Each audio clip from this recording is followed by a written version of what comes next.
Germs in pizza, kissing, drug dealers, biting on a straw, the green bit in an avocado. What do all those things have in common, do you think? They are all things that Lewisham primary school children, aged 10, believe cause cancer. Children are sponges, absorbing information from their surrounding, which in the case of cancer is everywhere. It's on the TV, it's in the high street, it's on the buses, at the charity cake sale at school. Adults don't realise, but every single child knows something about cancer. And if we don't talk to them about it, we won't be able to go, "What? No! Writing on your hand doesn't cause cancer." October the 15th, 1987, and the southern of England was uprooted with the great storm, and I slept right through it. I was 12 years old and oblivious to what had happened until I come downstairs to find my dad in the kitchen and not at work. He said, "Great, we can spend the day together." And I said, "No thanks," and I left him at home to go and join my friends to climb over fallen down trees. I would have stayed at home, though, had I known then that he would be dead in 8 weeks' time. I have 3 memories between the great storm and the great tragedy. The first one is in a blockbuster video shop. Remember, it was the 80s. And my best friend and I are arguing over what film to get out. She wants Nightmare on Elm Street, I want Howard the Duck. Her mum loses the plot and says, "For God's sake, let Caroline choose." Her dad is seriously ill. That was news to me. Second memory is of my mum sitting me down on the sofa saying, "Your dad has cancer." That was it. No explanation of what cancer was, because she wouldn't have known. And the third memory is the most painful memory, is of going to see my dad for the first time in hospital the day before he died, when he could no longer speak and he was too weak to hold my hand. I've been putting it off because I didn't realise how ill he was. I had no experience of serious illness, of cancer. In my head, I just thought he had a bad back. So after he died, we stopped talking about him, and we moved from London to Devon, which turned out to be the greatest coping strategy for me, because I could live a new life, one without my dad, and nobody would know that I had packaged all my grief into a tightly sealed box into my head. Until 20 years later, and the box explodes. I am holding my newborn baby, and the tears start flowing, and they just don't stop. And I try really, really, really hard to reseal that box, but it just doesn't work. The grief is out. And I still struggle today, 35 years later. I don't blame my mum, because she loved me, and that parental love is fierce. She wanted to protect me from any pain, but by protecting me, she actually disempowered me. My options were taken away, and I wasn't given the chance to say, "I love you, Dad. Goodbye." Today, parental love is still the biggest barrier when it comes to including children when a parent is sick. And this is despite extensive evidence that say that children have better outcomes. They are happier, they cope better, they're more resilient if they're given agency and included when their parent is sick. So what's the problem? The problem is fear. Parents are fearful of upsetting their children. When a parent is diagnosed with cancer, they return home from the hospital to their children, already primed to protect them from any harm or distress, with questions such as, what am I going to say? Do they even need to know, going around and around their heads? Most parents tell us when the doctor says, you have cancer, the first thing they think of isn't, how will I be treated? It's, how will this impact my kids?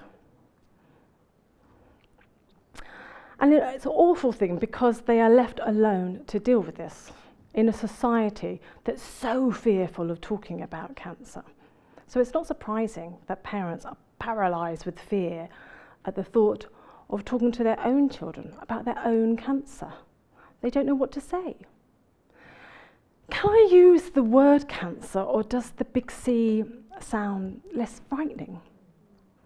Cancer is a really complex disease. Most adults don't understand it, so how can they be expected to explain it to their children in a way that's meaningful to them? And lastly, no parent wants to answer the question, are you going to die? Because that is the question that every child asks, whether they say it out loud or internalise it. Without being talked to, children are left confused, worried, guilty, powerless, whilst their lives slowly change around them. Parents act differently. The energy in the house changes. There's more whispering, more snapping. Strangers arrive at the door. Hi, how are you? Can I do anything to help? Here is a lasagna. Children soak all of this up, so it's not surprising that children living with a parent with cancer has a higher risk of self-harming, experiencing depression, anxiety, irrational guilt, and anger. But this risk can be significantly lowered if parents talk to their children and make them really understand what is going on. So what can we do to help lower this risk?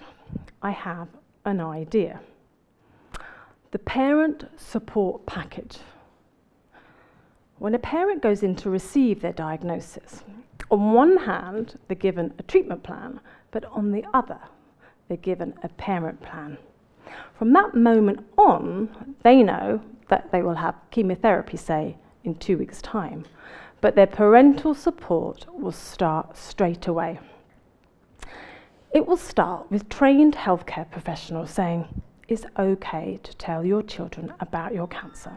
Not only is it okay, it's really, really important.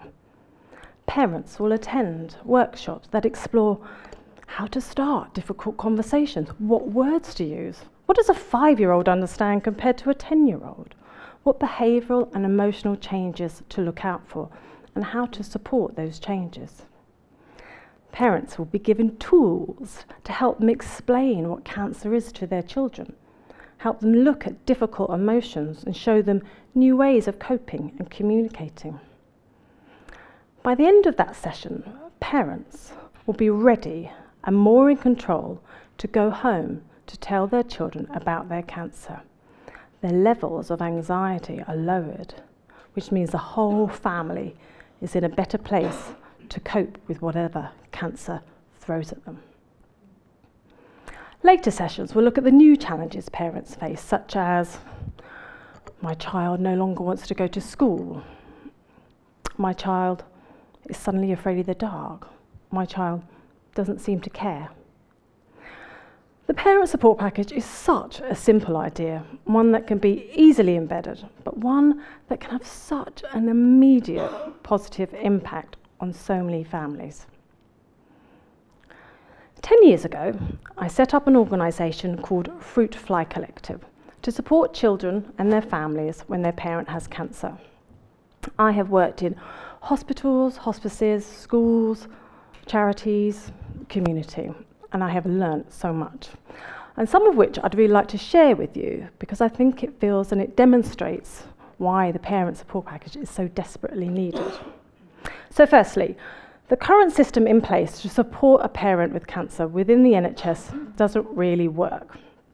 Nurses feel uncomfortable talking to their patients about their patients' children because it's a really emotive subject.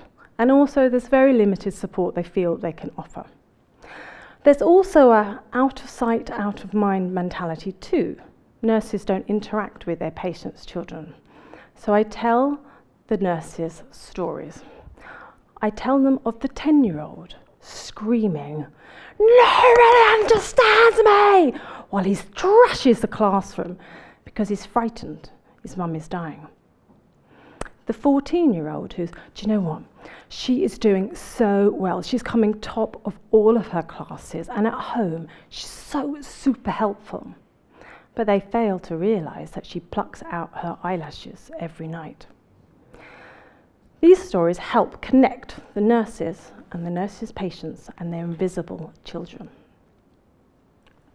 The second thing is, parents become transformed when they watch their children learn about cancer.